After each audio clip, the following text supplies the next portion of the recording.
Etherean Mission Vision Call. Life is a congress, working for our highest good and the good of the universe. We are here as conscious and active participants in life's efforts to establish the kingdom of God, which embraces all of mankind, irrespective of our race, creed, or culture here on earth. We are the divine expressions of God, determined to make this happen through the practical application of our Christ vision, which adjusts us to see the good and the divine in ourselves and in all of life. We declare this, knowing it to be true, that our lives are good, our good is getting better, and our best shines. We are here on earth to do God and to be gods of truth and love, and so we are.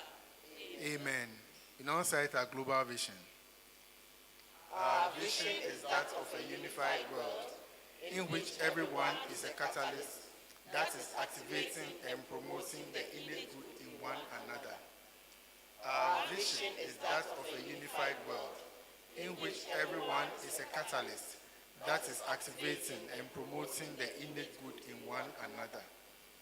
Our vision is that of a unified world in which everyone is a catalyst that is activating and promoting the innate good in one another. Amen.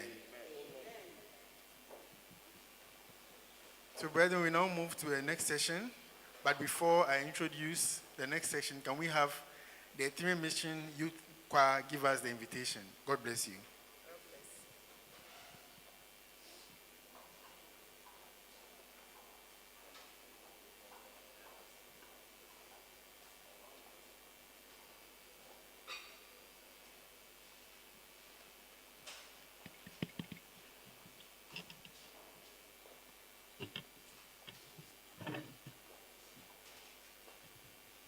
God bless you.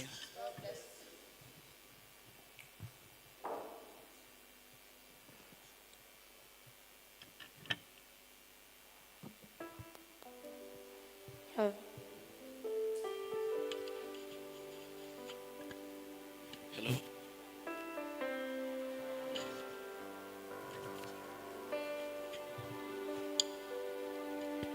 Hello.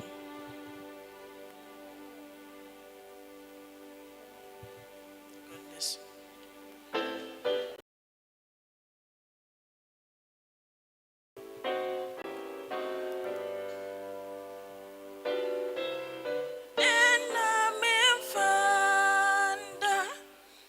Yeah.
fashana nemu dena mefa Yehovah Yehovah nemu woni oh ye mamida memani kwaje kuruwa namaboni di namaboni achire ashramansenina meshirani di medina dansi wonia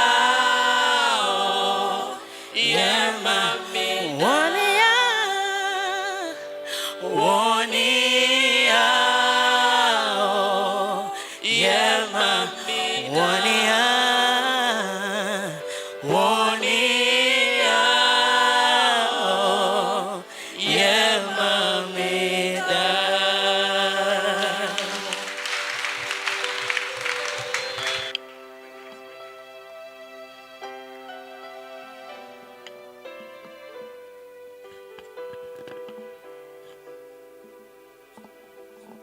God bless you. God bless you. So thank you very much, Etherean Mission Youth Choir. So we now have a very special program scheduled for today. So brethren, in line with our health reset, which starts tomorrow,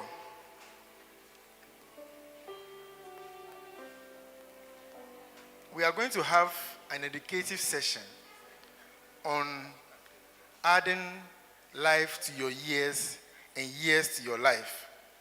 So through this session, our speaker will take us through practical insights to improve our health, boost our vitality, and to live longer and a more fulfilling life. So brethren, it's an opportunity for you to learn how to cleanse your body and refresh so that you can have a healthy, long life. I don't speak much, but our speaker for today is an obstetrician. She is also a gynecologist working at the University of Ghana Medical Center. She's an Etherean and a knight. So she's a very powerful person. So brethren, shall we welcome onto the podium our very own Dr. Nade Komle Tete.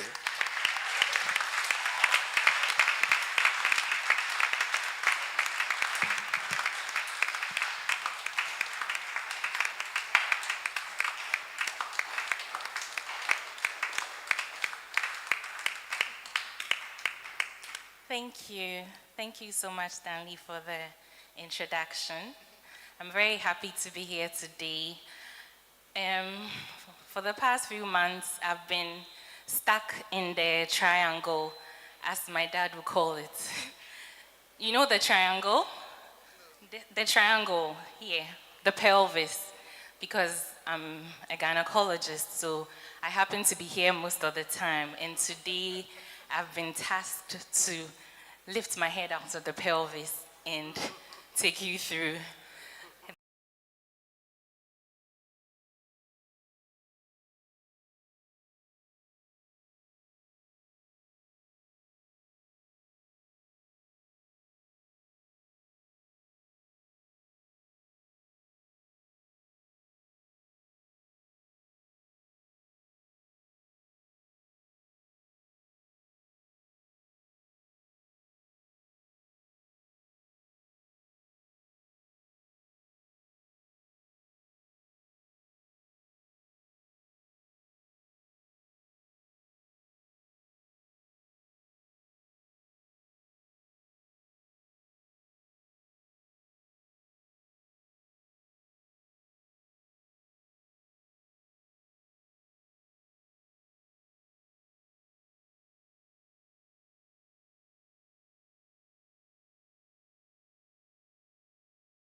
There are some foods that will shoot your blood sugar up very, very high.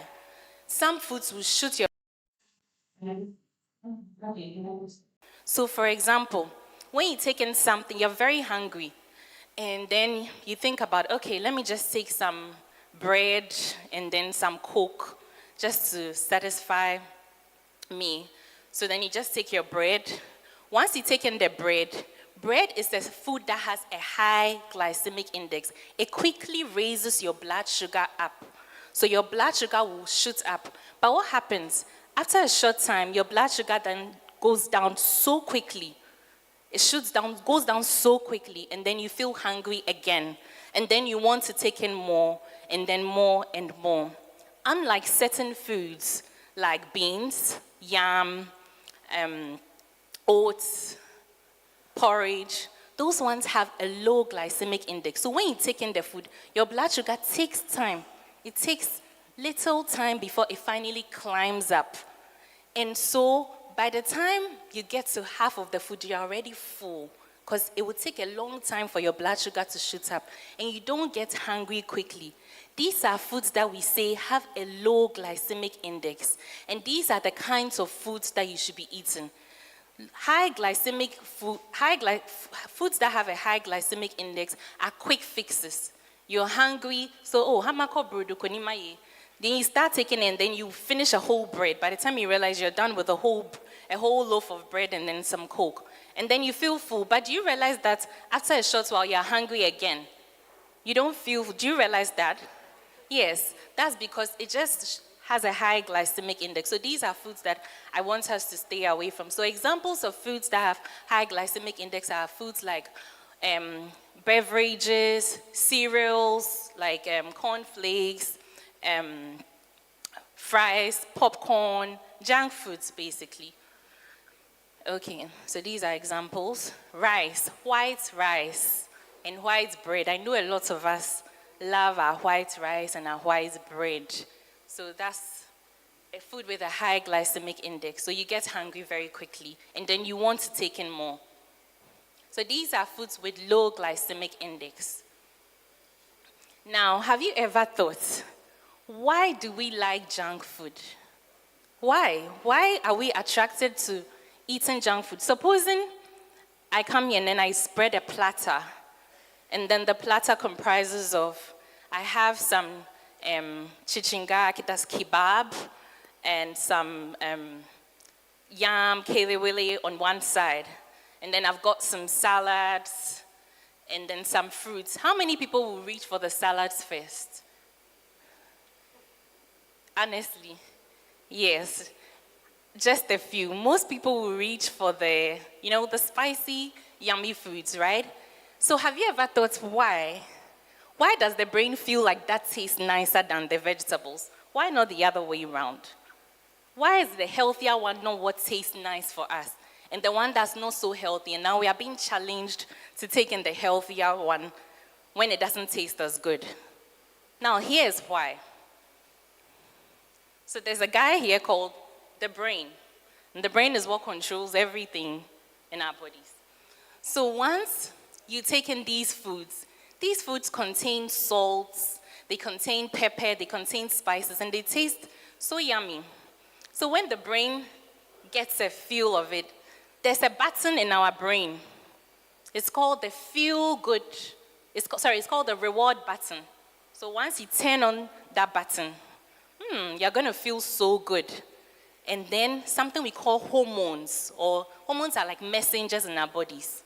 So these hormones are then released, and you feel so good, right? After taking in that kebab, it's so good because that button in your brain, it's a reward center. And naturally, that's what happens when you're taking things like alcohol, when you're taking things like foods that are nice. It will be switched on. That button in the brain will be switched on, the reward button. And so you feel like, let me take in more because the hormone called dopamine is released. It's a feel-good hormone. And then you want to take in more. So you just keep taking and taking and taking, and you don't get full. And the next time, your brain wants to beat the amount it took the first time. And so you never get full. There are some other messengers or hormones in our body that are supposed to tell our body that, I'm full. Don't eat anymore. These hormones like leptin, in this instance, it doesn't even work, especially in people who are obese. That hormone called leptin, it doesn't work well. It's lazy. It's resistant, so it doesn't work well. So it's not their fault. So they just keep eating and eating and eating, and they never get full. And that's what happens here. And that's why we're going to reset. So we are not resetting only the food that we eat. We are resetting our brains. We are resetting our minds. We are resetting our bodies.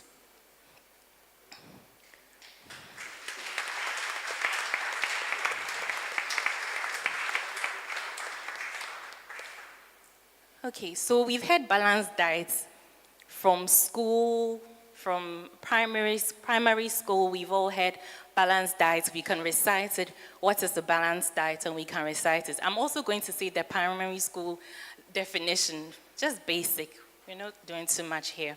So a balanced diet is simply eating what your body requires in the right quantities. And what are the foods that your body requires? Your body requires proteins, which is at the top.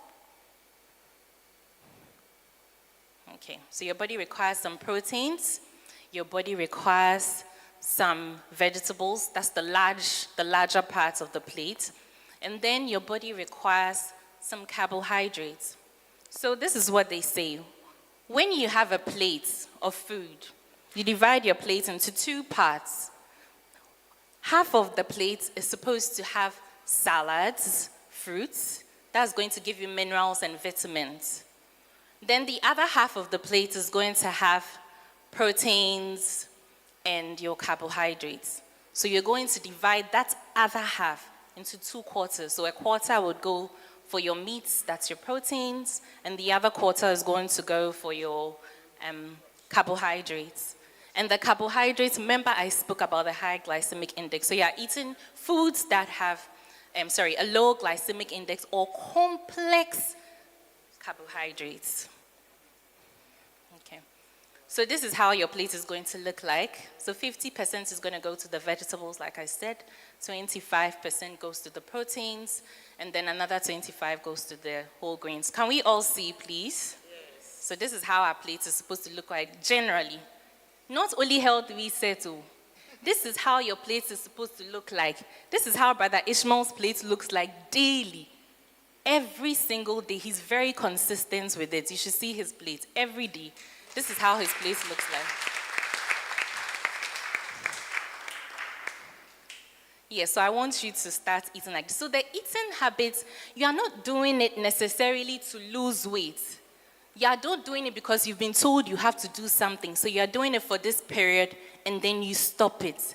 It has to be a lifestyle. Every single day, every single moment, this has to be the way you eat. So it shouldn't be so difficult that your body feels like you're in starvation mode. So you're eating whatever you like eating. So say you like eating rice. You're still going to have your rice, but in that quantity. If you like your grilled chicken, don't stop taking your grilled chicken. Still have your grilled chicken, but in that quantity.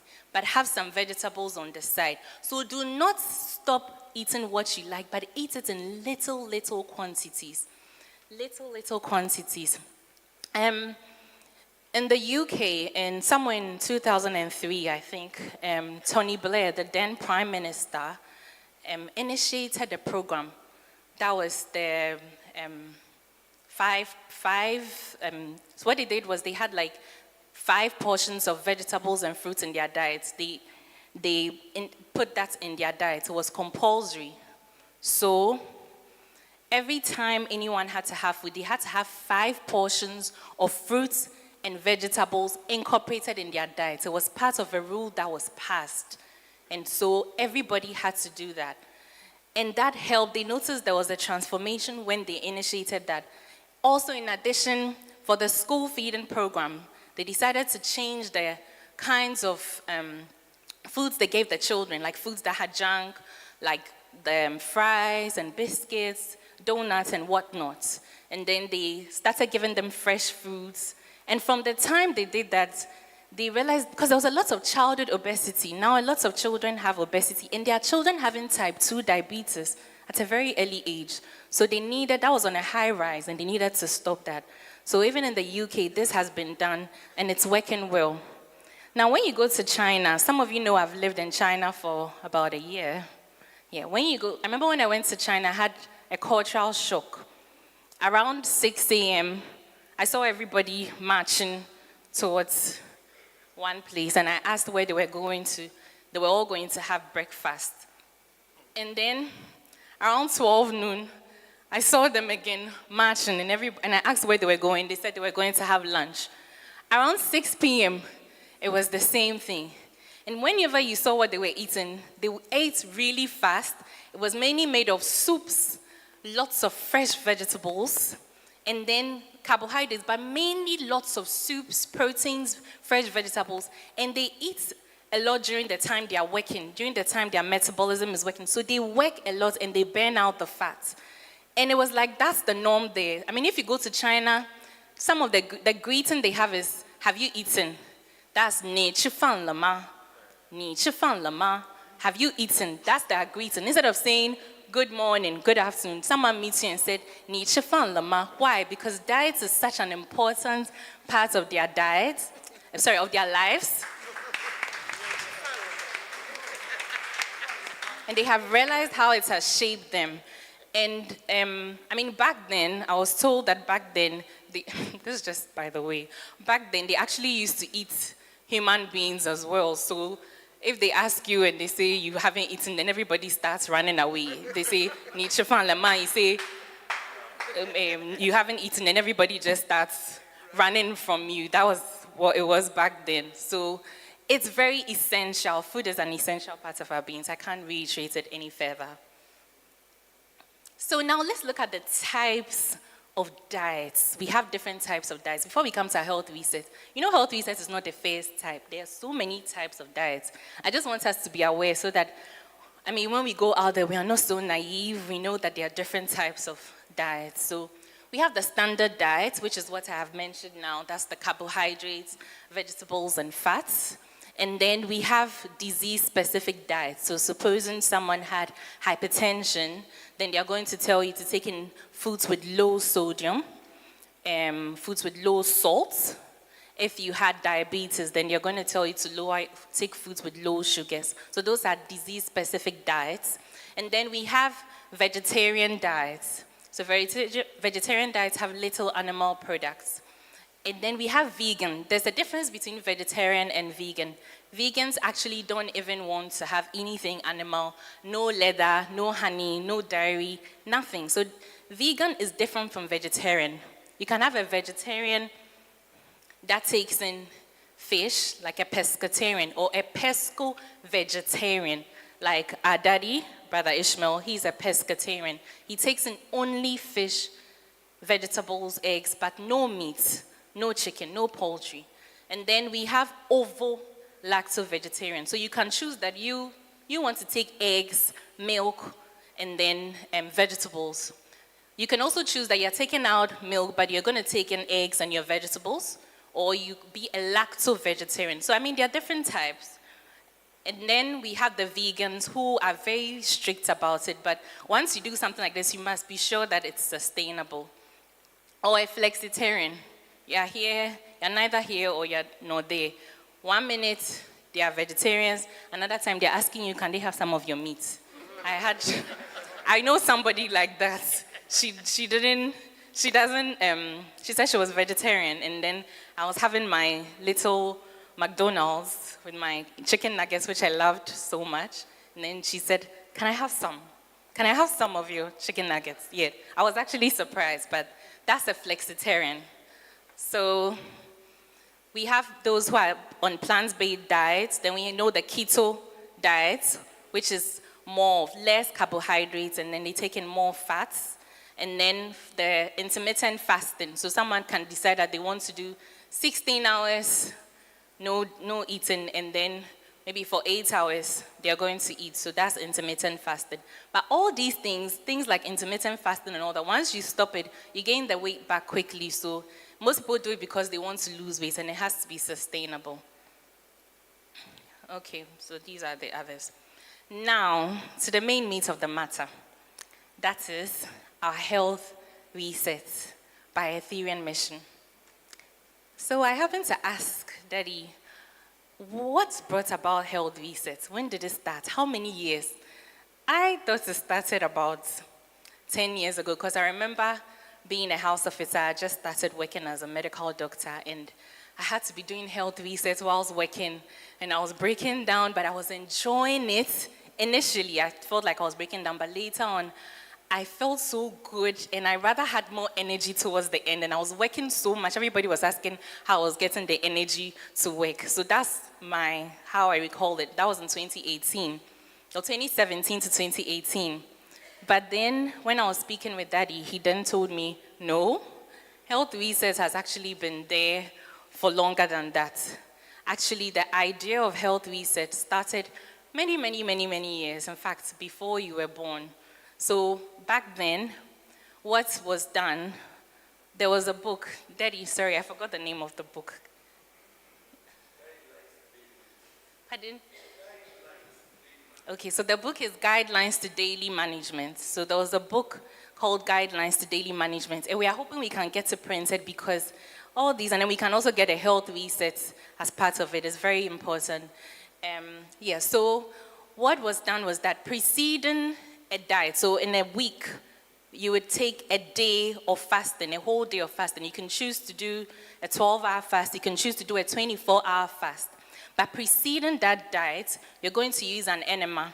So you use an enema to flush your large intestines of all the waste products, and then you cleanse your system, and then you start the diet. You start the fast. So during that period, the essence is that during the period when you are not eating, the body is resting, not digesting, not taking in food, and having just a period of rest. Then after that, you continued with your diet. So that was as far back as health research could go. And then as time went on, he had the inspiration about having fats in our body, storing toxins, and then doing this health reset is going to help to clear all the waste, the toxins from our body. So he felt like, why not add a health reset to, the teachings of Etherean Mission, add it to our programs in Etherean Mission, and that's how health reset came about. Okay. So health reset comprises two parts. So the two parts are the carbohydrate-free parts. That's the part where we do not take in any carbohydrates at all. And then the minimal carbohydrate diet, where you introduce just like a little carbohydrate. That's just like a slice of bread throughout the day. So you start with the first 3 weeks where you're not taking in any carbohydrates at all. It's just vegetables and fruits. And then the next 3 weeks is minimal carbohydrates, where you're taking in, if it's the whole day, you're taking in just one slice of yam for the whole day with some vegetables and then fruits. And proteins, yes. So this is a picture, on the left is a picture of Brother Ishmael's breakfast, which he sends to me. So he's got some eggs there, some shrimp, and then some vegetables. And then on the right is my food. I was having some lettuce, cucumber, carrots, and then spinach stew, or contumely. Yes, with some fish and egg. So that was my protein. And I actually felt very good after taking this meal.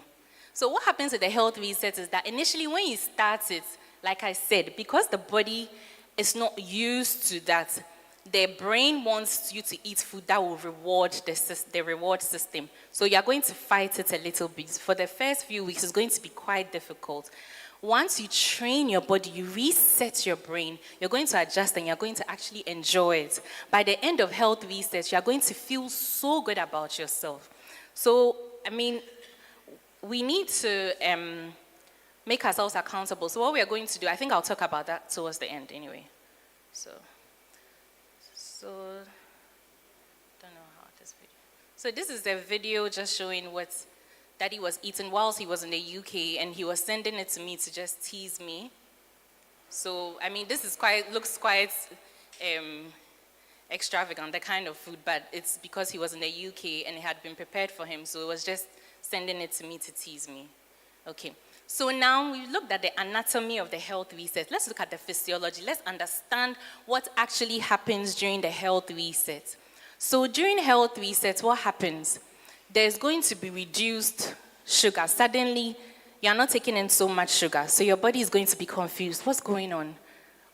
All of a sudden, this sugar going to your body has been reduced. Now, when that happens, your body is going to look around. Where can I get sugar? Where can I get sugar? Where can I get sugar? Then it will turn to, yes, you, liver. Liver has stored glycogen. So that's one of the main functions of the liver, to store glycogen and then use it when necessary. So it's going to go to the liver and say, yes, you, liver, you've got some glycogen or some glucose. Okay, let's use you. So liver would bring the glycogen and then it will start breaking down so that the body can use it, because you're not taking in so much carbohydrate. So you're wondering, where are you getting the energy from? So if you notice, the first few days you feel weak, then suddenly the rest of the days you are so energetic because liver has taken charge. Within 24 to 48 hours, liver has taken charge, and so you're feeling very energetic, very, very energetic. Yes, during this period, there's going to be a rapid weight loss, and the weight loss is mostly water, so you need to take in lots of water, lots of water. Then, liver has done its work. Now the next thing, still, you're not taking in the carbohydrates. So the body is going to ask again, who's going to give me some carbohydrates to work with? Because the body needs it to do a lot of functions in the body.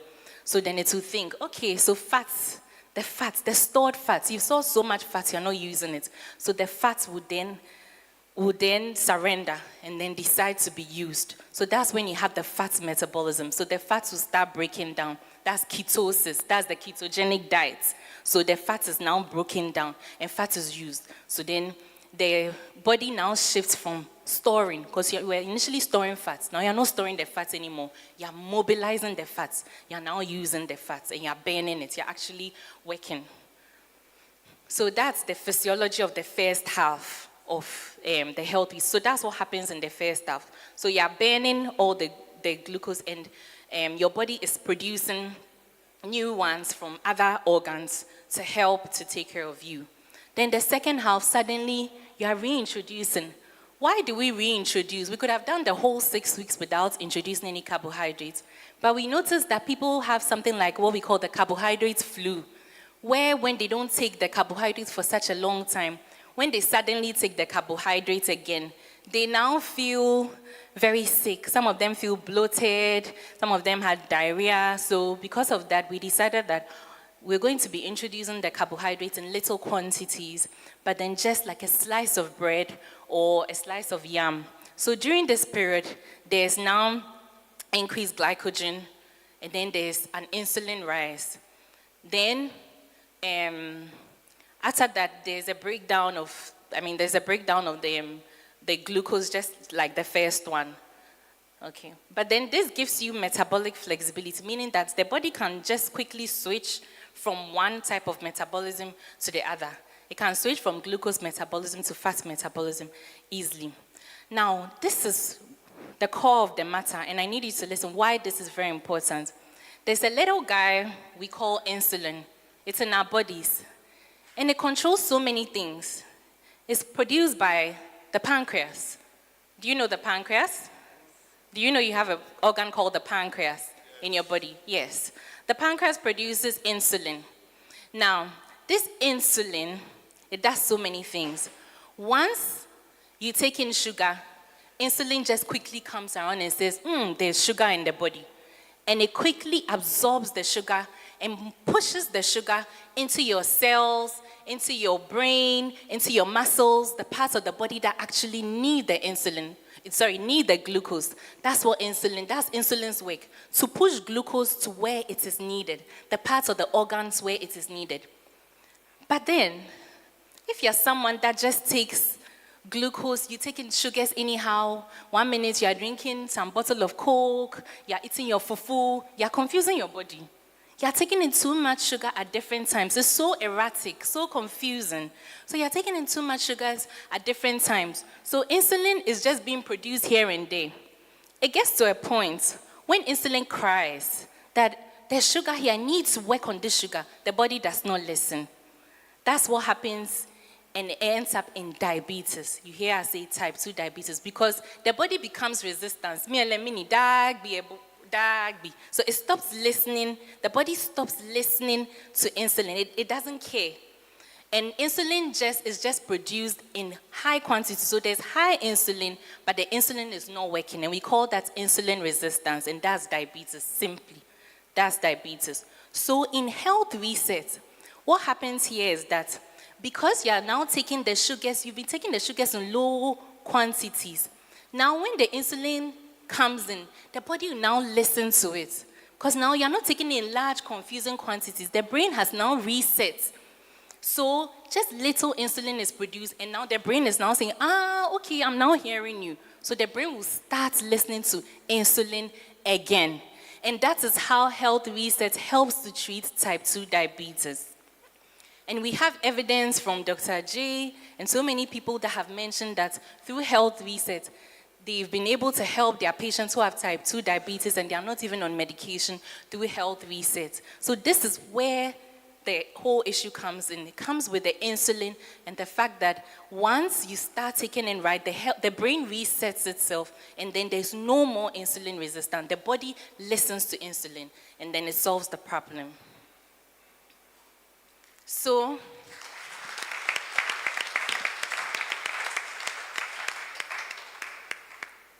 now, what are the benefits of health reset? What are the benefits? I've mentioned a few, but let's just go over. What are the benefits? So it helps in reducing diabetes mellitus. And then when you're doing health reset, you're eating healthy foods. You're not taking in processed foods like tin foods, canned foods, foods that contain salts. And then as a result, your blood pressure is decreased. So it reduces high blood pressure.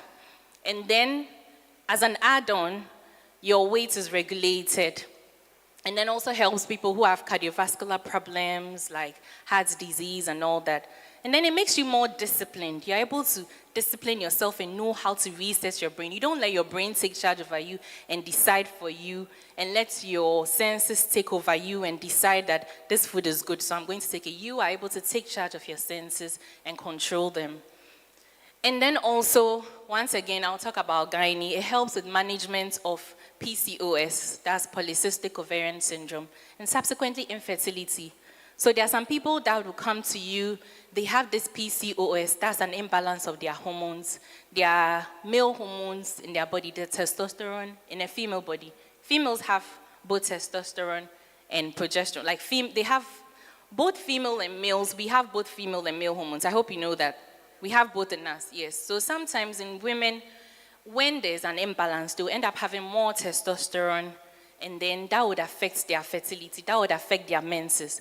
Now, just with this diet, they are able to lose about 5% of their weight, and studies have shown that with just about 5% reduction of their body weight, they're able to achieve conception because they're able to start menstruating again. They come to you and they're able to start seeing their menses again, they're able to start ovulating again, and then it helps with fertility. So health reset helps in the management of PCOS and helps in the management of infertility. So that is health reset. I just want to mention, I've heard a lot of these things, and I just want us to go over. I've heard us say, hey, cholesterol, someone has cholesterol, cholesterol. I have cholesterol. They said I have cholesterol. Yes, you have cholesterol. Everybody has cholesterol in them. So there are some things I'm just going to touch on quickly before we end.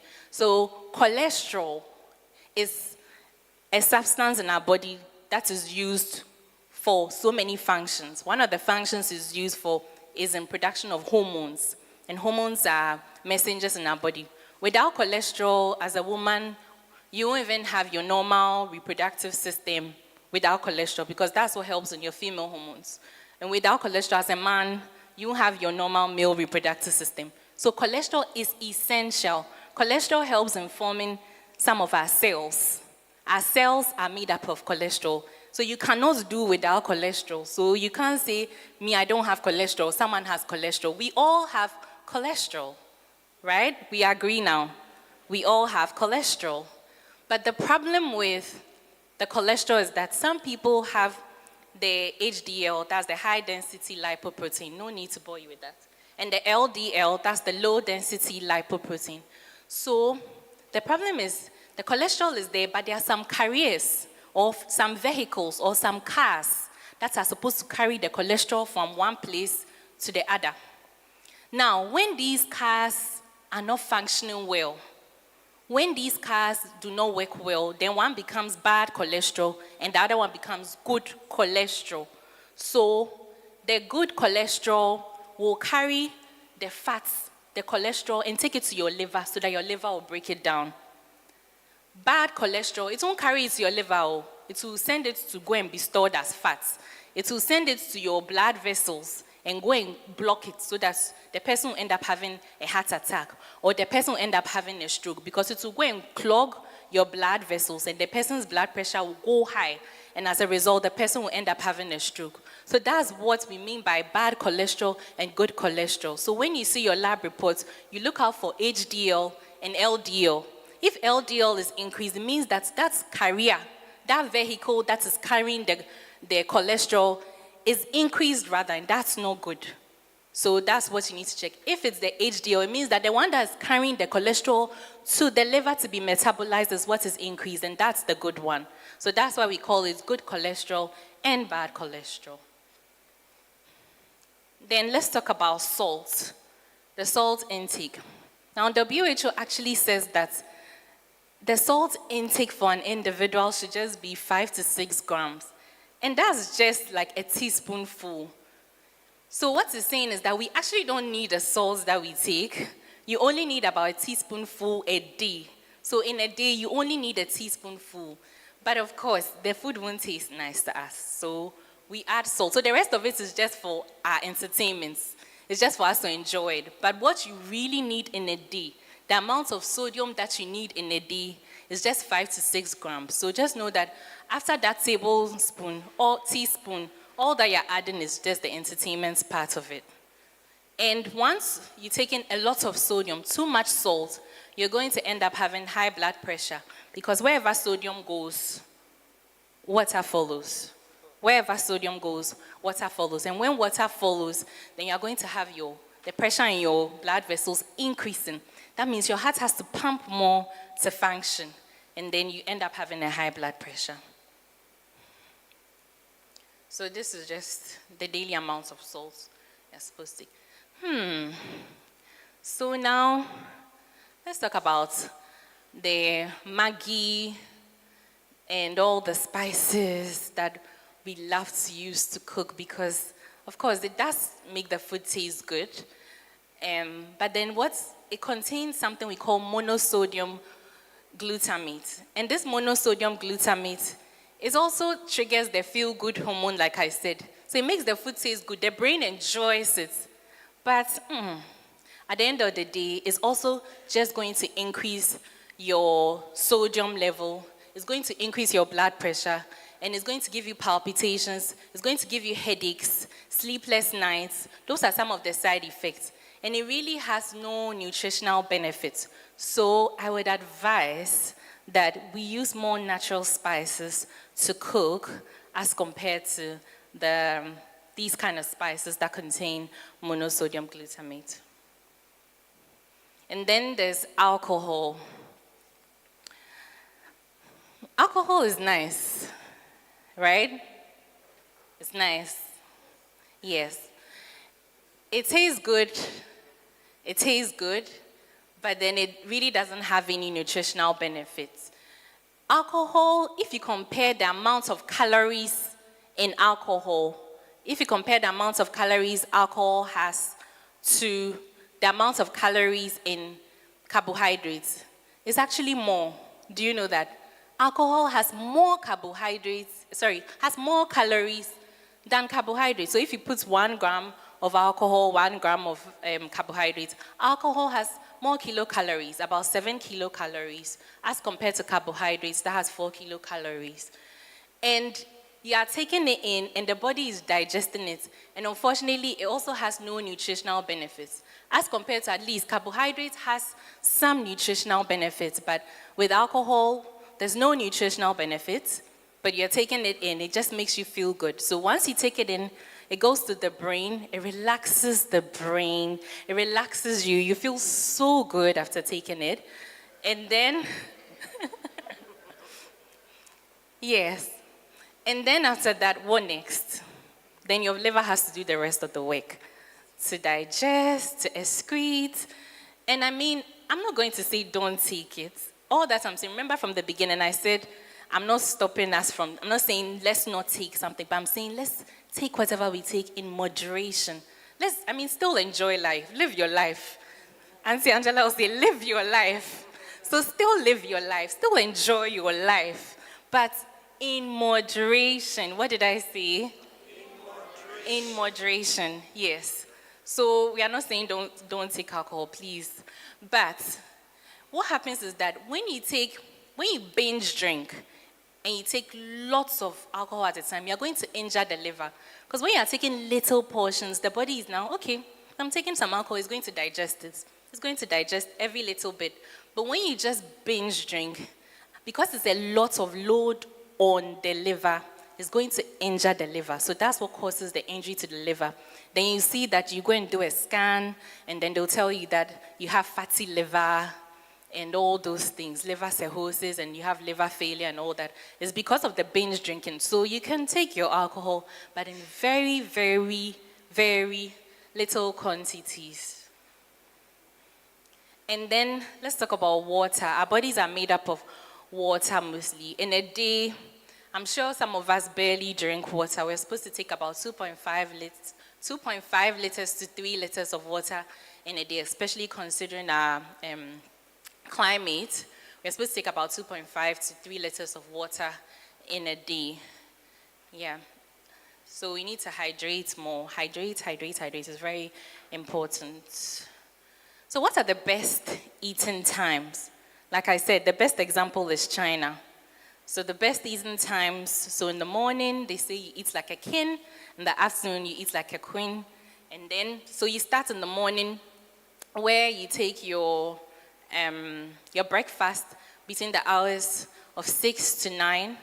You have a breakfast. So your breakfast can comprise of some eggs. You can have a slice of toast or bread, and maybe your oblayo, which is my favorite, or ekwegbe, cocoa, anything. You can have your breakfast and feel good. You really need breakfast because it switches on your body metabolism. So you need that breakfast between the hours of 6 to 9 a.m. And then the next thing is your lunch. So you take lunch between the hours of 12 to 2, but that's where your body metabolism is working the most. That's where it's burning the most fast. That's where you're most active. So that's where most of your food should be taken. So if you're going to take a large plate of food, that's where it should be taken, within the lunch time. Your supper time is going to comprise mainly of vegetables, fruits, soups. You can still have some rice, maybe brown rice, something light. If you still want to have your kenkey, just a quarter slice of kenkey will do. So something very light. And you shouldn't eat, after eating, you shouldn't sleep immediately. You should be about 2 to 3 hours before you go to bed. And remember that at night time, your body is in a state of rest. It's in a state of relaxation. It's not just resting. Your brain is actually working to fix so many things. A lot of DNA repair is happening. You wonder where cancer and all that comes from. Cancer comes from when the brain is not able to repair certain things that should be repaired. So that night time is very essential. So it's not that time that you're going to stress the body to start digesting. It's that time that the body should be resting. So you're not eating at night for the body to be digesting. Don't do that to your bodies. At that time of the night, your body should be in a state of rest, in a state of replenish, in a state of repair. Okay, so exercise. Exercise is very important. The World Health Organization says that we have to do at least 30 minutes exercise in a day. You can break it down to about 10 minutes in the morning, 10 minutes in the afternoon, 10 minutes in the evening, or you can do all the 30 minutes straight. It can just be a 30 minutes walk. And you need that 5 times in a week. So 30 minutes of exercise 5 times a week. There are different forms of exercise you can do. You don't necessarily have to go to the gym and do something rigorous. Just taking a walk, dancing like the woman here. Someone is sweeping the floor like the lady bent. And then we have our yoga, which we do here. And yoga is so essential because it opens up your pores. It allows dilation of your blood vessels, reduces your blood pressure. It calms you down. So yoga is so, so important in the health reset. So we are resetting everything, not just our food, but we are resetting everything. And then sleep, which I am a culprit of. I barely have enough sleep, not because I do not want to, but my job doesn't allow me to. So sleep is very, very essential. We are supposed to have about 6 to 8 hours of sleep. When I read that, I was wondering, 6 to 8 hours of sleep, wow. Interesting, because I don't remember the last time I had that, but sleep is essential for our well-beings. Like I have said, sleep time is the time of repair, is the time of replenish. So it's important that we have our 8 hours of sleep. And now some studies have shown that this thing here, the screen time, is impairing our sleep time. So someone will lie down at 10 o'clock to sleep and will end up actually falling asleep at 12 a.m. because they are on their phones. So the screen time is affecting all of us because just like the food, like I mentioned, the reward system, the brain always wants something nice, an easy fix. It enjoys the screen time. So you keep watching and watching. The brain will not tell you it's tired. So you keep watching and watching and watching, and you wake up completely tired. So I would advise that when it's sleep time, you try to put away your phones and then have some good rest. So here are some routine hospital checks. This is not part of it, but I would just love that you do your routine checks because I noticed a lot of you don't do the checks. I talked to some of you and you haven't done your routine hospital checks in forever. It's only when there's a problem, then you come to us and then we have to ask you to do some of these checks. So please, I would admonish that you do these checks. So just for the women, full blood counts to check your blood level, your kidney function test, liver function test, your cholesterol level, your fasting blood sugars, your urine test, and then also hepatitis B and HIV. Hepatitis B is very easily spread, actually more than HIV, so it's good that you check it. And then you do your ECG and your echoes for your heart. And then for the women, especially the young women between the ages of 25 to 65, please do your pap smears and then your HPV test. If you don't understand, you can always come to me, I would explain it. And for the men, it's everything including the PSA for the prostate as well. There are so many other labs. These are just a few that I have put there. And so we are ending it here, but we are not ending it, right? It's just beginning, isn't it? Because this is not just some piece of information I have come to say to you, and you're just going to put it at the back of your minds, and then it just ends there. No, this is not information. This is transformation. I want us to transform at the end of this. Your bodies are your lifelong companion. You're going to live with this body for the rest of your life, and you have to take care of it so that your body will also take care of you. And so, let's learn to add more life to our years and more years to our lives. Thank you so much.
Whosoever come and need not delay. Now the door is open, answer while you may. Christ within is true, the only living way. Whosoever will, may come. Whosoever will, send the proclamation over hill and hill. Taste the love and Father, calls the wanderer home. Whosoever will, may come.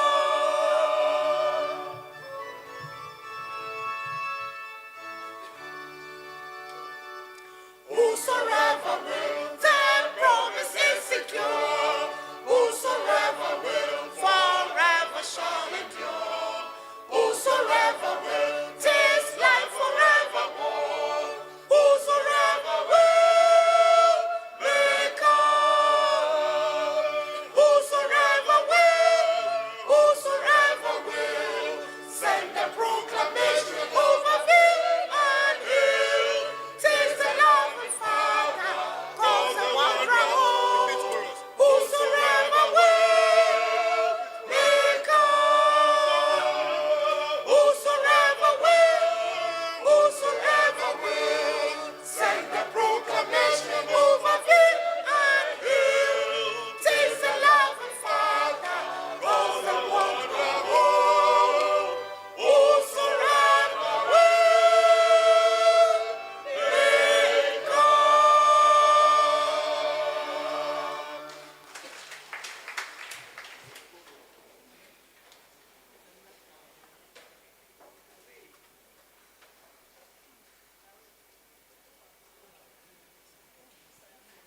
Brethren, can we give another round of applause?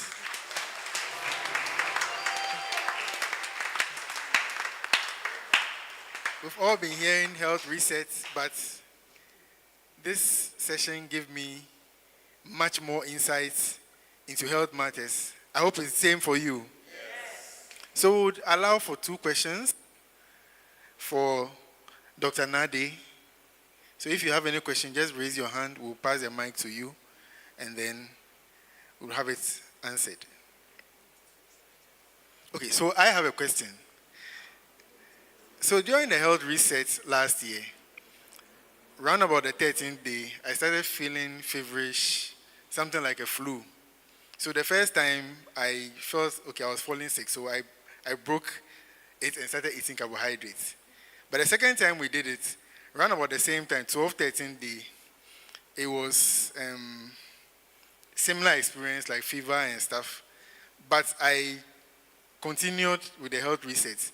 And during my research, I came across something like a keto flu, which is something that can happen when you are depriving the body of carbohydrates. I just wanted to find out, is this something that is actually there, or is just a myth that I came across?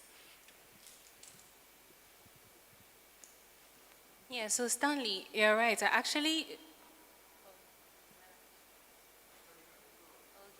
actually mentioned the carbohydrate flu. That's just like the keto flu. So it's just the body really adjusting to the cultural shock. Suddenly you stop taking in a certain type of diet and you're changing to something else. So it's just the body adjusting. So there's something we call a metabolic response. If you've even gone through any trauma, like, or you've had a surgery or something, your body would always try to adjust. So once you change your diet and your body is going through catabolism, there's breakdown of glucose. Trust me, it's a whole lot going on in your body. You don't underestimate what is going on in your body. There's a whole reset happening. And so the fever that is happening is just simply a temperature change. I'm sure a lot of us would have had that temperature change, but we didn't take note of it. So fever is just the body's way of regulating temperature. Once there's breakdown of carbohydrates, there's catabolism, there's definitely going to be a rise in temperature. And when there's a rise in temperature, it will come as a fever. So fever is simply a rise in temperature. So it was just your body doing its own physiologic thing. That's how I can explain it. Yeah, so it's normal. Thank you. So do we have any question or inputs?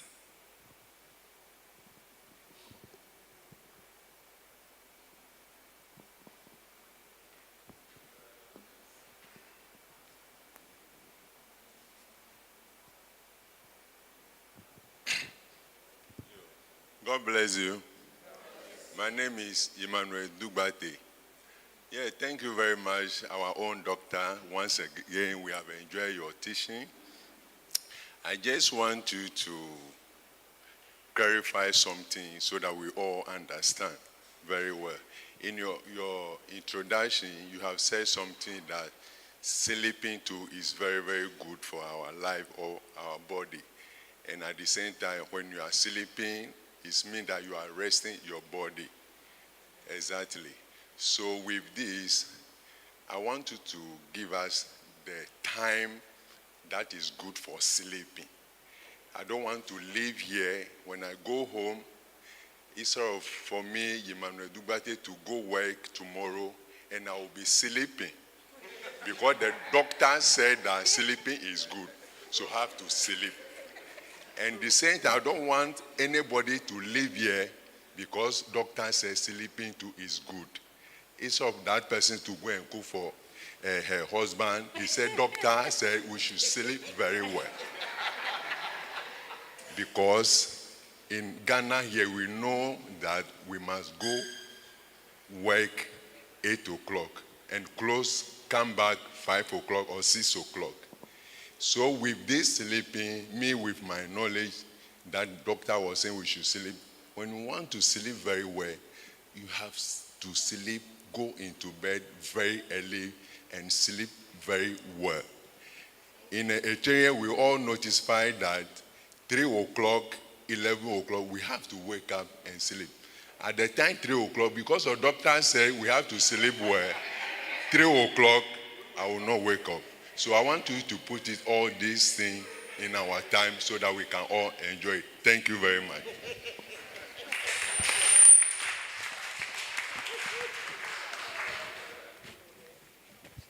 Okay, thank you so much, Mr. Dugbasi. That's actually a very interesting question. Yes, so I would always go into medicine a little bit for you to understand how it works. There's a tiny gland. I'm always going into medicine. You need to understand, our bodies are so interesting. Do you know that? I feel like we don't appreciate and understand the magnitude, how huge, the huge things going on in our bodies anyway. So there's a tiny gland in our bodies. It's called the pineal gland. And this pineal gland, it regulates our wake-sleep cycles. So wake-sleep cycles is regulated by the pineal gland. And so we have a rhythm that our bodies are supposed to go according to. And that rhythm is called the circadian rhythm. You don't need to put all that in your mind. Just know that there's something in our body that controls how we wake and we sleep. And that gland, when it's nighttime, the sleep part works when the place is dark, when there's darkness. That's how God has made it. So when it's darkness, ideally your body is supposed to rest. When it's light time, the pineal gland is awake. So ideally your body is supposed to be up. So that's how it works. So you're supposed to sleep at night time. So if you're supposed to have 6 to 8 hours of sleep, and say you have your meals, I said you have to have your meals 2 to 3 hours before sleep. So say you have your meals by 6, you can retire to bed by 10 p.m., 9 to 10 p.m., you read a book, and then you go to bed. And then you have a restful sleep. Now, sleep is divided into 2 parts, the REM sleep and the non-REM sleep. No need to bore you with that, but basically, there's a deep sleep and there's a non-deep sleep. So at the beginning of sleep, your body is adjusting. Then we have the deep sleep where you're actually asleep, but you're moving, and then like your body is moving. Like you go close to the person and you can see that the person is moving, throwing the arms about. You can see the eyes twitching, but the person is actually really asleep. It is the REM sleep that the person has the most beautiful dreams, the deepest of dreams. So that's So sleep is also another whole topic. I wanted to go into that, but we don't have the time. So sleep is very, very essential. That's REM sleep. You must have it. You must have a REM sleep for you to actually feel awake. If you sleep and you wake up and you've not had that deep sleep, your body feels tired. You've not had that repair. Most of that repair will occur within the REM sleep. So you need to have that deep sleep. So the sleep is essential for you. So you need to have your 6 to 8 hours of sleep. Yes. And then in terms of waking up to pray, why not? Why won't you wake up to pray? As for me, I've set my alarm and I actually don't even hear my alarm. The angels wake me up. Once you do it for a long time, you don't even hear your alarm. You're just waking up. That spirit's waking you up to pray. So I'll never say no to spirits because that's when I absorb the most. So if you sleep around 9, you would have gotten some hours of sleep. And once you lie down again, you'll be able to sleep again. So I would never say no to that 3 a.m. where you absorb the most, where you download the most. That's the time Brother Ishmael downloads and gets all the messages that he has here for us. So if the angels wake me up to pray, yes, I will say yes to that. I will wake up and still pray and go back to sleep. Yeah, thank you.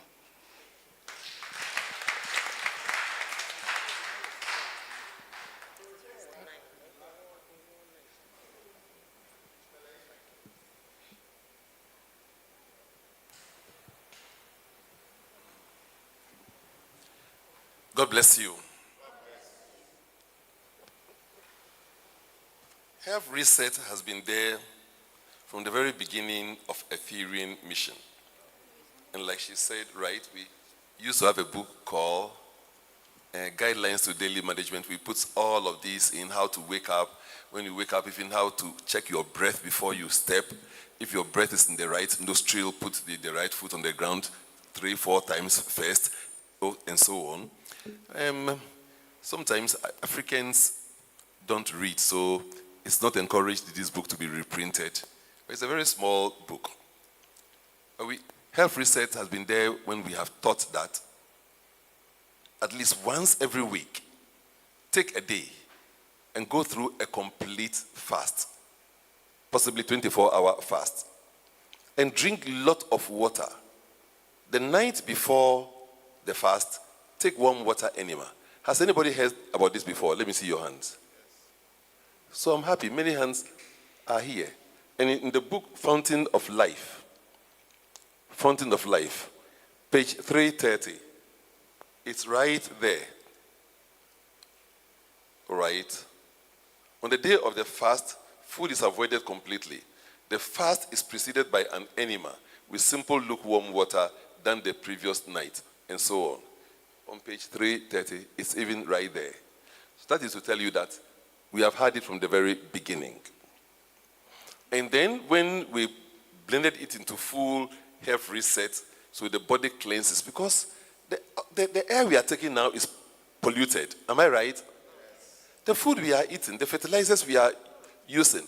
I mean, think of the intelligence of the universe we call God. Let us make life possible. And then we now come and introduce other things into the soil for us to get more food. Do we want more food or quality food? Because we are just yielding to money.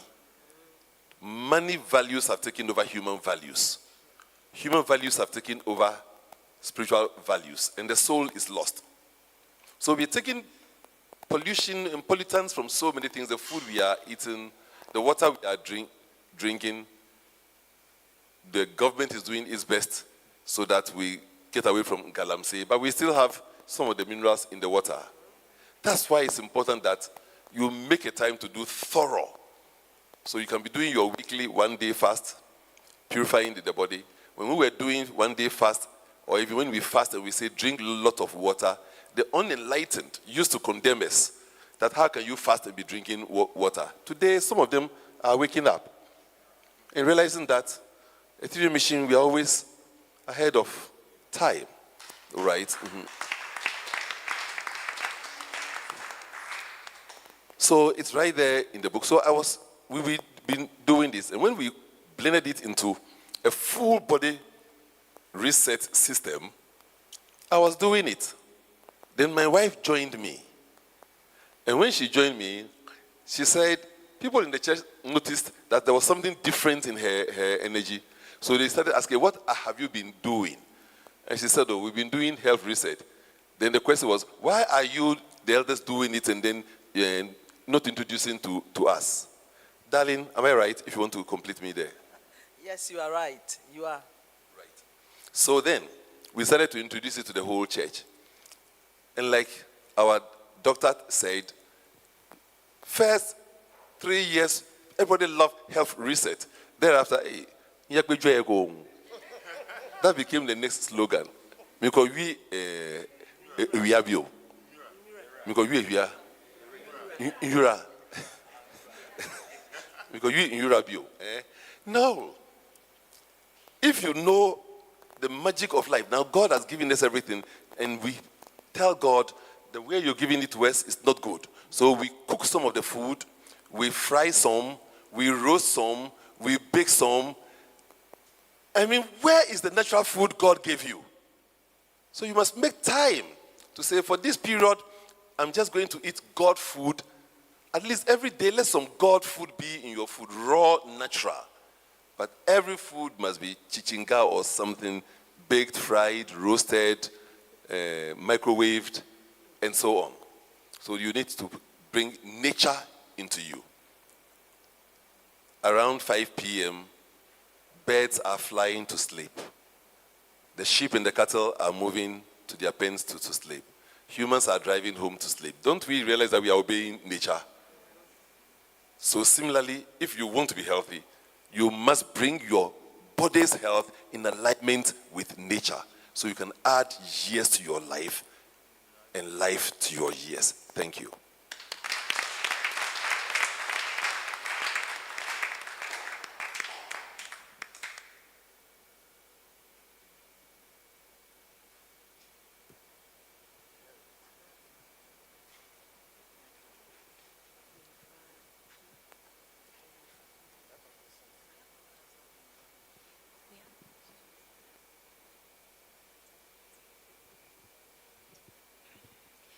Hello.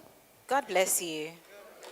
So we've heard a lot, and I hope it's been very educative for all of us. So our doctor has some goodies for us, and she wants us to just answer a few questions. Whoever gets it right, you get a goodie from our Dr. Nadi. So the first question, what does a balanced diet comprise of? What does a balanced diet comprise of? Now we know those that were listening. No parts. What does a balanced diet comprise of? My name is Francis Ayi. Balanced diet comprises of vegetable, small protein, and then small carbohydrate. Thank you. Thank you. So, Shadrach, can you please write his name?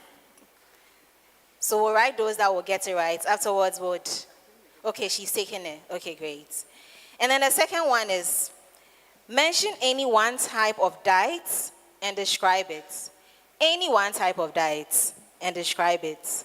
I mentioned 10 diets, so Yeah. just mention any one that you remember. I want to know if you were listening. And Anyone going? No. Please, out. This part is out. Yes, please. Iris has been raising her hand for a while. Vegetarian diet. Vegetarian diet. And please describe it. That is where they eat a lot of vegetables and they don't take meat. Doctor? Yeah. Okay. So let's give it up for our mommy. And then the next question is, name the components of health resets and the duration. What are the components of health resets and the duration?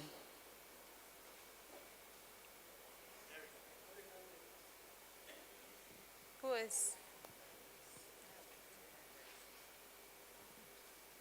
My name is Michael Ni Ama Ama. So health reset comprises of 2 phases. The first 3 weeks without carbohydrate, and then the second phase, you introduce a little bit of carbohydrate, which is about 1 slice of bread. Thank you. Thank you. So give one example of high glycemic foods and one low glycemic food. Glycemic. Okay. One example. Please, I think the next one you have to give it to Star Iris. She's been raising her hand all throughout. She needs to get something from us. My name is Lois Kote. For the high glycemic food, I think bread. And the low glycemic is beans. Beans. Great. So give one reason why we love junk food.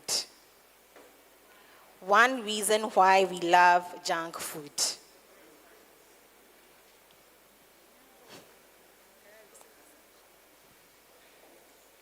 We like junk foods because the brain, when the eyes see the food, it sends signal to the brain and it's very attractive. So we always want to. Yes, and then there's a release of the feel-good hormone called dopamine. Hormones, yes. Yes, and then it makes us want to eat more and more. That's good. Thank you. So name 3 benefits of health resets. Please, I'm not seeing some hands going up. Don't you want the goodies? 3 benefits of health resets.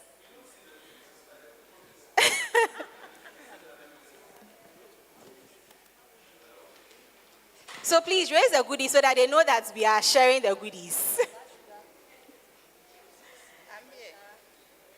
Please, there's a hand here. 3 benefits of health resets. Sister Frederica.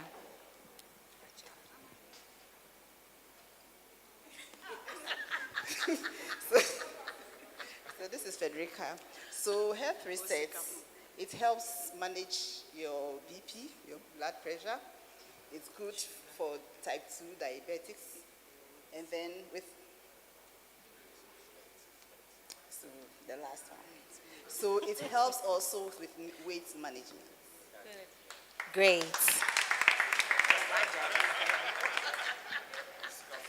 So what is the average amount of water an adult is supposed to drink in a day? Please, it's 1 per 1. 1 goodie per 1. 2.5 2.5 to 3 liters. to 3 liters. 2.5 to 3 liters, the average.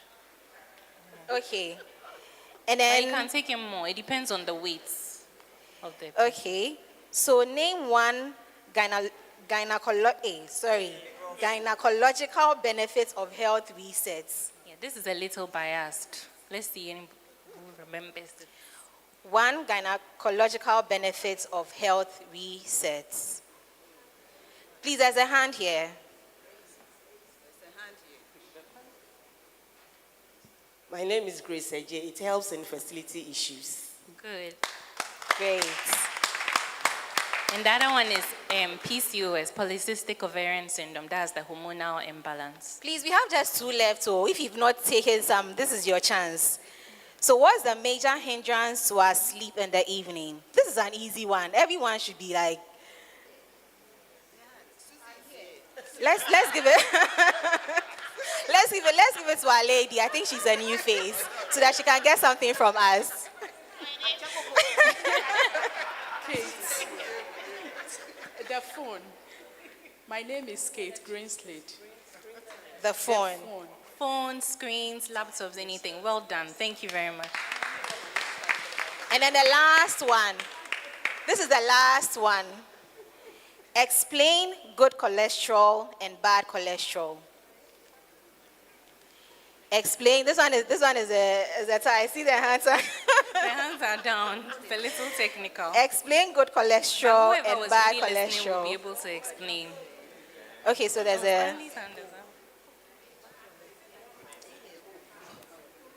My name is Roland. Before my answer, I want doctor to explain to us the difference between autophagy and health research. Autophagy and health research. Now, the difference between the good and bad cholesterol is that that's why I asked permission. Thank you.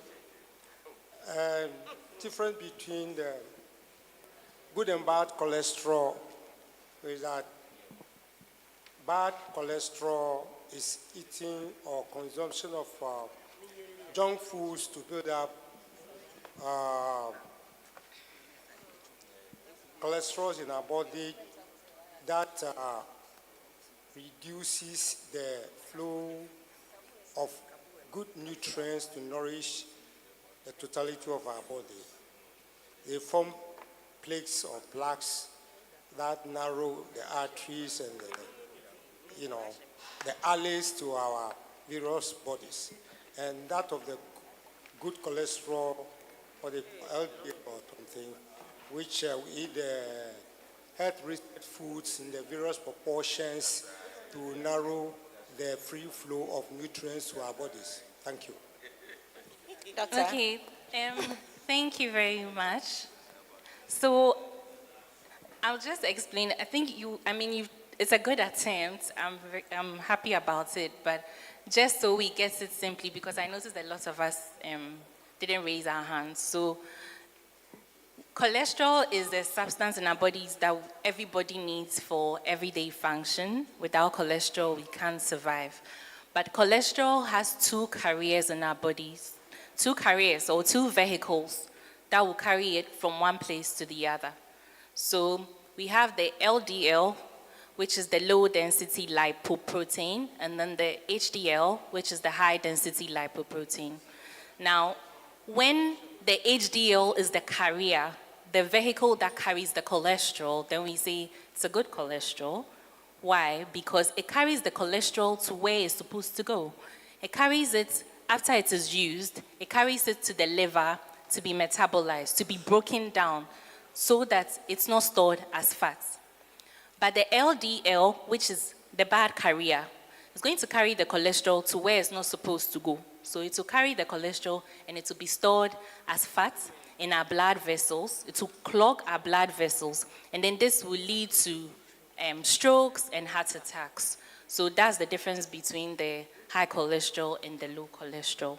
Okay, I hope we understand now. Okay. Now, the question about autophagy and the difference between and health reset. I mean, autophagy it's a very complex metabolic process that happens in our body. This is not where I should explain it, but since you brought it up, I would try my best to explain it. There's something in our body cells we call lysozymes within the cells that help to break down substances. So, okay, whenever you hear the word auto means self, autonomy. Whenever you hear the word auto means self. So anything that's happening to you. Phagy means eating. So self-eating. Basically, that's it. So the cell breaking down itself, eating down, consuming itself, basically. That's what it means. And that's totally different from health resets. Those are must-happens, things that happen for some of our body processes to correct DNA mismatch and all that. We don't need to go into that deep. But then, they are just totally different. Autophagy and health resets are totally different. So whenever you hear the word auto, it just means self. So it's just self-consuming or self-digestion. Basically, that's what it means. Yes, so the cells consuming itself, something like that. Yeah. Okay, so thank you very much. On that note, our goodies are finished. And thanks to everyone that's answered the question. So we'll hand over to Dr. Nade to give us the closing remarks. Okay, so for the closing remarks, Reverend was just discussing something with me this morning. We talk about health resets, and a lot of us have had good outcomes from health resets, but we haven't come out to say it, and we want to hold ourselves accountable this time. This time we're all going together as a group. We're starting the health resets together. Remember, it's not information I've given you. It's a what? transformation. Yes, so we are transforming our lives. So what we are going to do is at the start of the health reset, we're going to take your measurements. You take your abdominal girth, so you can measure your abdominal girth. You can take a measurement of your hips. You just do a little measurement and then put it down. And then we're going to monitor. Then let's say your blood pressures. So you write your blood pressures from the start. So week 1, what were your blood pressures? You check your fasting blood sugars. So fasting blood sugars are checked before you eat. So you check your fasting blood sugars. You check it, and then 2 hours after you've had breakfast, you check it, then you note it down.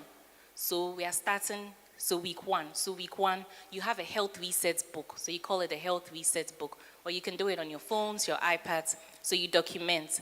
So when you start, you write week 1. So blood pressure, you put your blood pressure down. Your fasting blood sugar, you put it down. 2 hours after you've had your breakfast, your lunch, you write what your sugar is down. And then you take measurements of your weight so that we see the progress. We see if it's really working. We see the evidence. Everything we are doing here is evidence-based. So we see that it's actually working. And then at the end of the 6 weeks, we come together and then we give an account of exactly how things have been and how it has improved our lives, like we said. So that's what I think we should do. Thank you.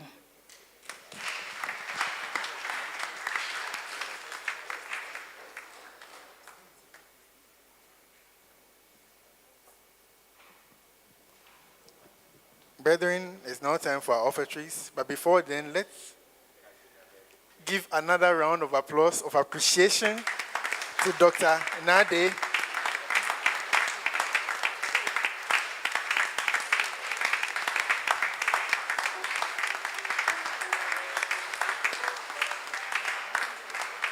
So, brethren, it's now time for offertories.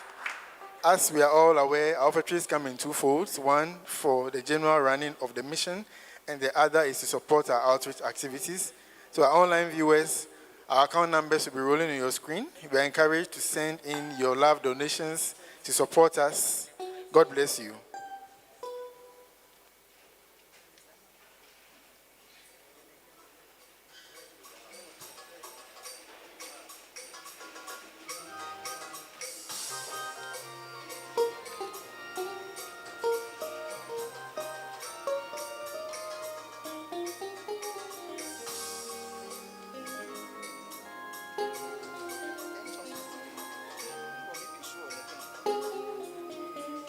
They will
If you are worshiping with us for the first time on a Sunday,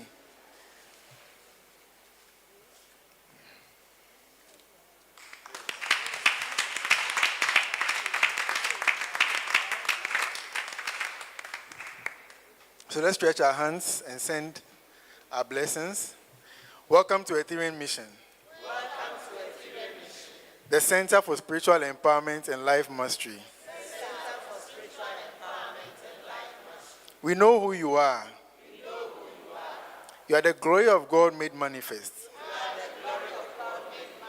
You are a perfect way that love is showing up to show forth. Please continue to come. So we celebrate the love of God that you are.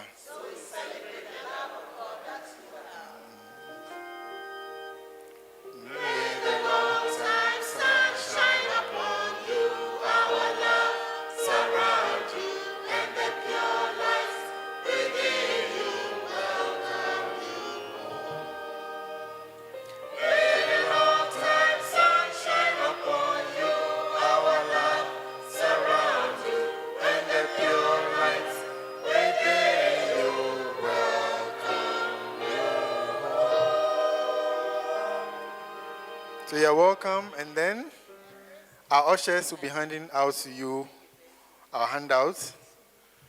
Gives you basic introductory information about Ethereum Mission. So, and also in there is a form. Please complete the form and hand it over to the ushers after the close of service. Also in the form, there is a portion where you can indicate any prayer need that you have, and it will be duly attended to for you. God bless you.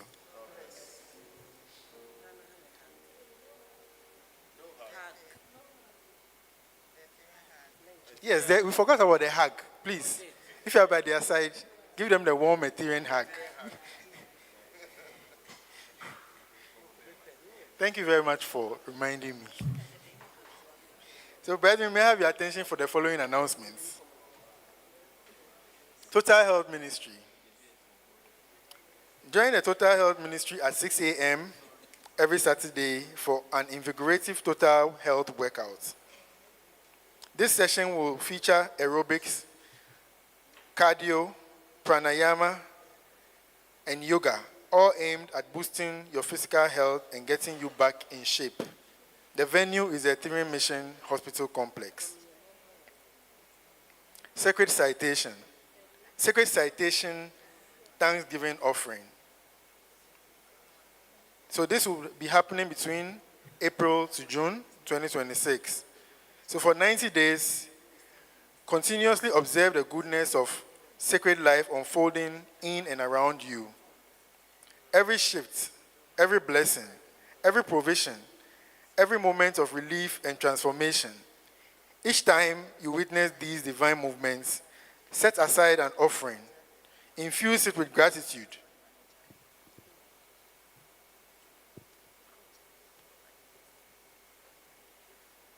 Infuse it with gratitude.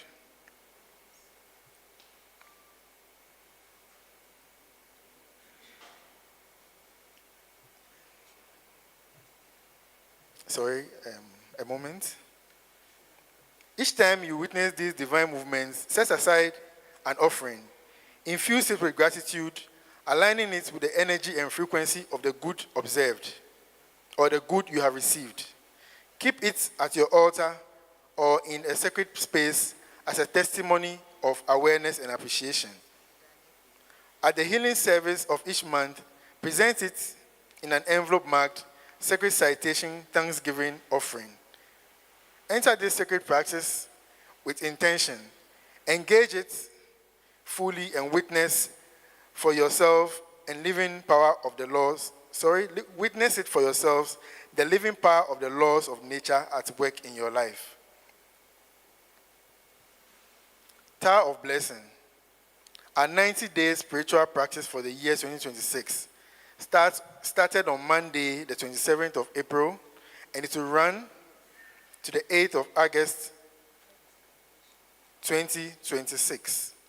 So the Tower of Blessing offers you the opportunity to bless others. This technology comes in 3 frequencies, and each frequency is practiced for 30 days. The first frequency God the healer, is seen to eat 7 days, and all are encouraged to faithfully participate in this powerful spiritual technology and do well to share our testimonies.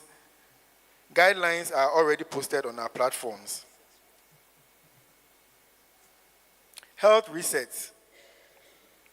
We begin our free Healthy Habits program from tomorrow, the 4th of May 2026, and it will run to the 14th of June 2026. That is 42 days. Our theme still remains adding life to your years and years to your life. This is a return to natural living, clean eating, detoxification, and light exercise to strengthen the body and restore balance. The first phase is eating of fruits and vegetables to cleanse the body. The second phase is the gradual introduction of small portions of carbohydrates while maintaining the discipline in phase 1, and also to prevent glucose intolerance. Let us choose conscious living and honor our bodies as vessels of life. Full details will be shared on our platforms. The baptism team wishes to make an important announcement to members. All those who have submitted their personal details for the baptism certificates are to see Brother Wayne Collison immediately after service to receive your certificates. In addition, all those who were baptized last year and also from 2022 to 2025 and are yet to submit their personal details for your baptism certificates, kindly do so by giving your details to Brother Wayne Collison. That's Brother Wayne Collison, immediately after service. The baptism certificate is more than a document. It is a symbol of our commitment and testimony of your faith and journey. Do not miss this. Baptism 2026. Baptism is scheduled for August 2026. All members who have been enrolled into membership are encouraged to register. Kindly submit your name to Sister Philippa Hammond and Brother Wayne Collison. Again, this is Brother Wayne Collison. We now take updates on the offertory for last week. General offertory, 1,567 Ghana cedis. Outreach, 1,351 Ghana cedis. Invitation, 316 Ghana cedis. Crystal service, 332 Ghana cedis. Bringing us to a total of 3,566 Ghana cedis, 50 pesos.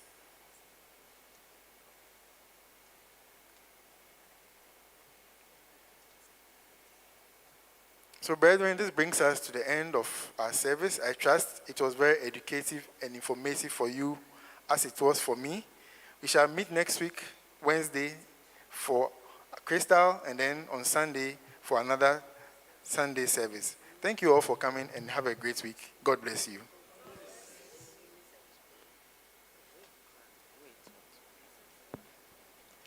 God bless you. God bless you.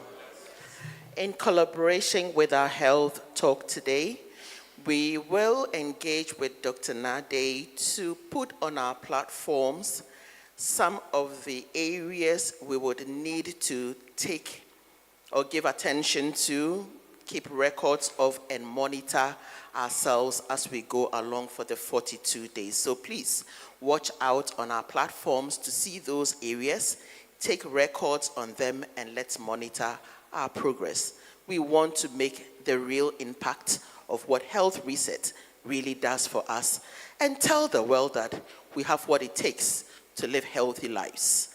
Beautiful. And so we're at the end of our service. We're having, as a nation or West Africa, our young ones going to take their first external exams, that is BEC. And so as part of our prayers, do we have any BEC candidates in our midst at the moment? Is there anyone taking the BC? Beautiful. So you will remain standing and together. Wasi is not current, it's a bit further, so we'll give attention to the Wasi. Wasi is started as well. So we're doing both BC and Wasi. So are there any Wasi candidates also here? Are there Wasi candidates? Okay. So, or anybody taking an examination that needs any prayer support, you can be on our feet. And as all of us, we stretch out our hands onto these candidates, channel energy into supporting them to have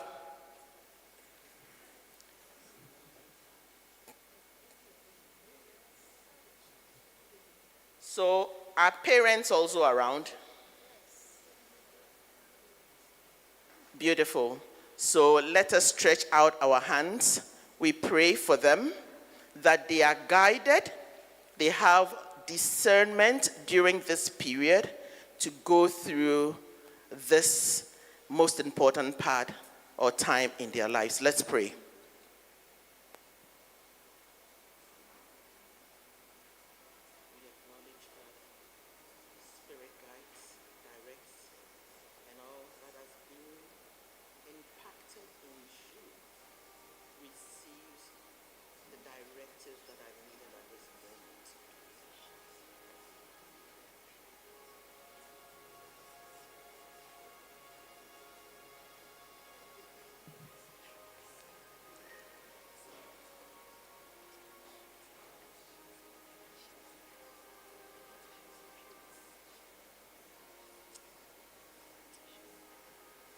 And I seal the prayer for all BEC and WASI candidates.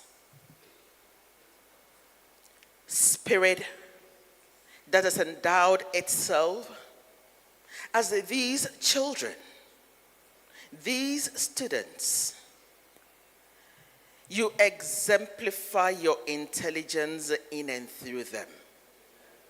You are the guiding principle and law at work in their lives during this week and period of the examination. God, you are the intelligence and you are the knowledge system that has impacted itself in their beings. In this period, be fully awakened, be fully alive, and all that you have been through them in this journey comes into full fruition in their lives through this period. You are the very testimony of greatness and victory and success as they go through this period.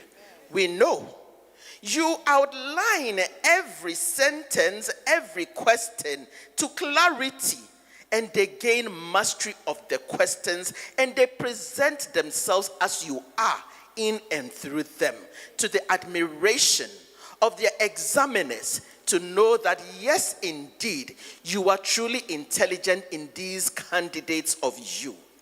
God, we celebrate the victory of these students, and our nation is experiencing an overflow of excellence and victory in this period of examination. And this couples or ripples itself to greater excellence in our nation. We are eternally grateful because we see the end result of your fruitfulness, of your excellence and victory established in their lives, and it is fulfilling joy, love, and laughter for all of us. We see this and accept it as done, and we give thanks. And so it is. And so it is. Amen. Amen. Pray, be seated.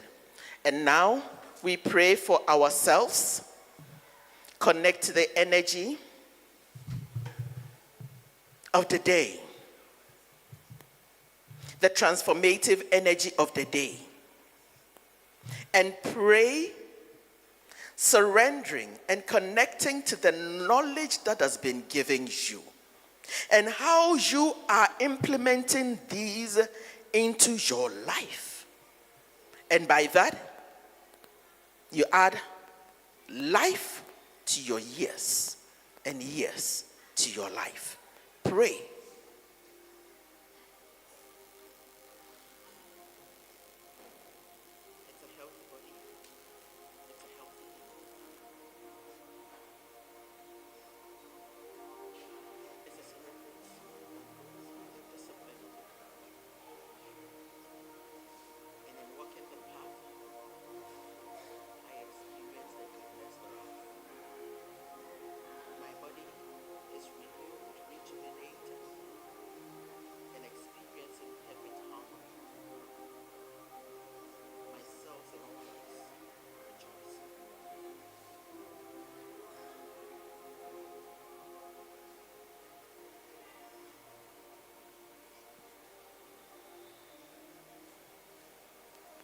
I seal the prayers, knowing that we are in tune with the laws of nature, and our body is resonating with the refreshing knowledge that has been impacted onto it. We are edifying these knowledge system, and it is impacting great health, wealth, and order and balance in our bodies. Our cells and organs are celebrating newness in themselves because we are great participants of this health reset. And our bodies are rejuvenated. Our bodies are restored. Our bodies are renewed in health and vitality, and ever ready to be of greater service to life. With you, through you, and as you, God, you fulfill your wisdom and knowledge through this period as we embark on these healthy habits, knowing that our bodies are receiving greater health, greater energy, and vitalized forever. We celebrate this, and we are eternally grateful, and so it is. And shall we rise for the benediction?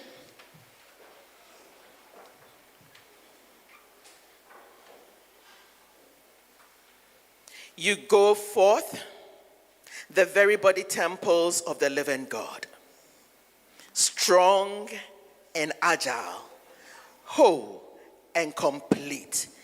God restores this body temple of you into order and balance, and there is health and vitality established as this body temple of you. And in this awakening, we forever are availing ourselves to be of greater service, for greater good for life, that brings us greater good and greater returns. We celebrate this, knowing it to be true, that our lives are good. Our good is getting better, and our best shines forever, this day and throughout eternity, and so it is. And so it is. Amen. And all ye holy ones we call, and you hearken unto us. The perfect work is established. We are grateful, and we ask you to go back into your higher offices where the Father, Mother God has appointed you to be. Be there and keep blessing us throughout eternity. From our hearts and minds, I bless you. I bless you. God bless you. Amen.